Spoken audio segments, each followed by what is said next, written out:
Yo nací el 3 de febrero de 1956 en la ciudad de Buenos Aires, en el barrio de Belgrano.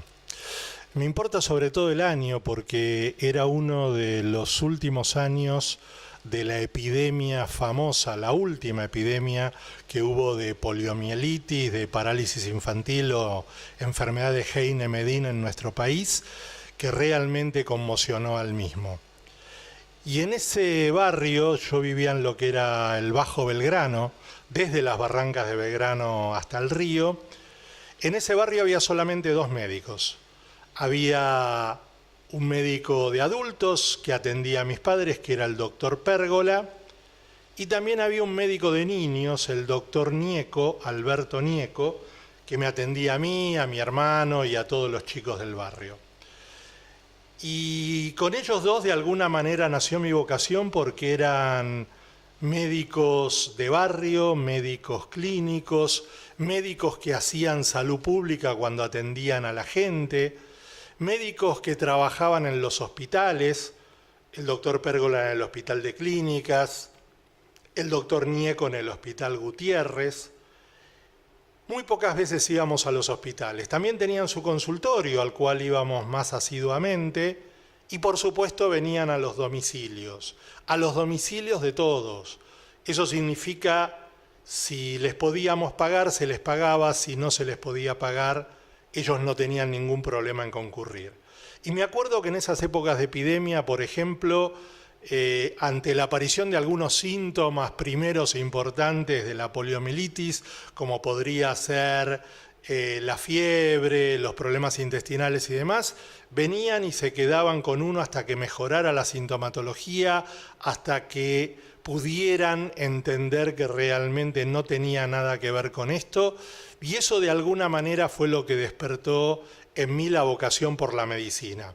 Tal es así que a los 7 años yo ya les dije a mis padres que quería ser médico porque quería ser como ellos, sobre todo como el doctor Nieco, que era mi pediatra.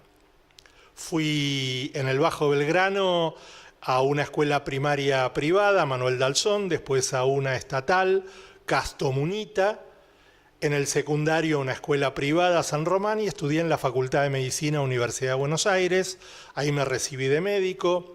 Hice la residencia y me especialicé en cirugía pediátrica, también en ortopedia y traumatología pediátrica, en medicina legal, en bioética, en medicina del trabajo, en auditoría médica.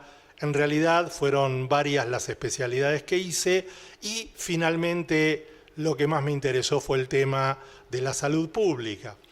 Y dentro de la salud pública, como hecho importante, tuve la suerte, la fortuna de que tuve que ser interventor del ex hospital francés en un momento de crisis muy importante del mismo, y después de 2 años de gestión se logró que el gobierno nacional lo expropiara, se lo pasara al PAMI, y mi mayor satisfacción es que gracias a esa gestión unas 1.800 familias no perdieron su trabajo, siguen trabajando, están trabajando en mejores condiciones, tanto desde el punto de vista horario como desde el punto de vista económico.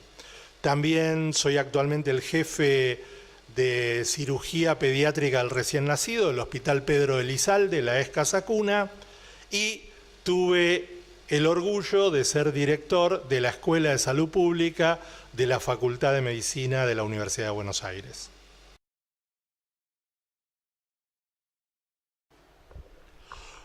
Un especialista en medicina sanitaria es un especialista en salud pública. En general estamos acostumbrados a conocer a todos aquellos profesionales médicos que atienden a los pacientes en forma individual, donde el objetivo fundamental en esa atención médica es la salud del paciente. Y el medio a través del cual se llega a la salud del paciente es la medicina. Cuando hablamos de salud pública, el objetivo fundamental siempre, siempre, siempre es el bienestar de la población, no la salud de la población. Y el medio que se utiliza para llegar al bienestar es precisamente la salud. La palabra bienestar implica mucho más que salud. Y como nosotros en medicina trabajamos mucho con la salud individual, esa salud es la que utilizamos como medio para lograr el bienestar de la población. Vale decir que en la salud pública el paciente es la población, es toda la población. Somos seres sociales, somos seres gregarios y como tales no podemos desconocernos en forma total y absolutamente individual.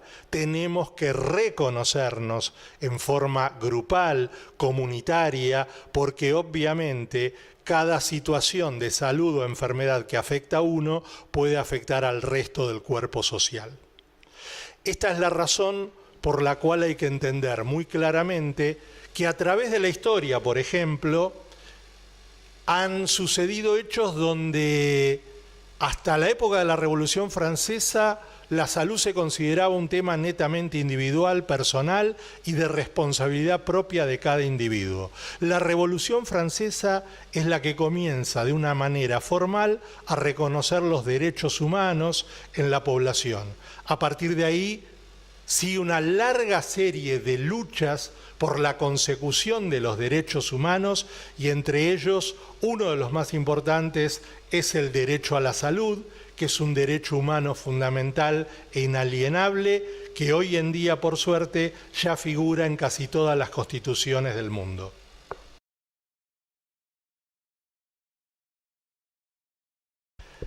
Yo tuve la suerte de conocer la provincia de Formosa durante mi adolescencia y por supuesto a cada lugar donde viajo me interesa mucho todos sus aspectos geográficos, políticos, sociales y sobre todo el aspecto sanitario que es lo que tiene que ver conmigo. Desde ese momento hasta ahora yo creo que ha habido una evolución muy importante. Yo estudiaba medicina y Formosa era una de las provincias más relegadas y con peores indicadores dentro de la República Argentina. Cuando estaba haciendo cirugía pediátrica instalado en el Hospital Pedro Elizalde, recibía llamadas de Formosa 2 o 3 veces por mes para poder aceptar o recibir pacientes. La respuesta fue de nuestra parte siempre afirmativa.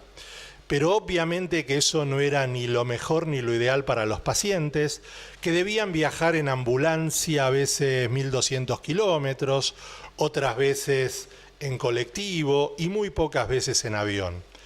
A todo ese viaje se agregaba otro factor muy importante, que era el desarraigo por parte del paciente, la familia que quedaba de alguna manera desmembrada, los padres que no tenían acá ni posibilidad de alojamiento ni de manutención, la problemática que implica para un padre tener que dejar su trabajo para estar con su hijo en otro lugar en forma muy alejada.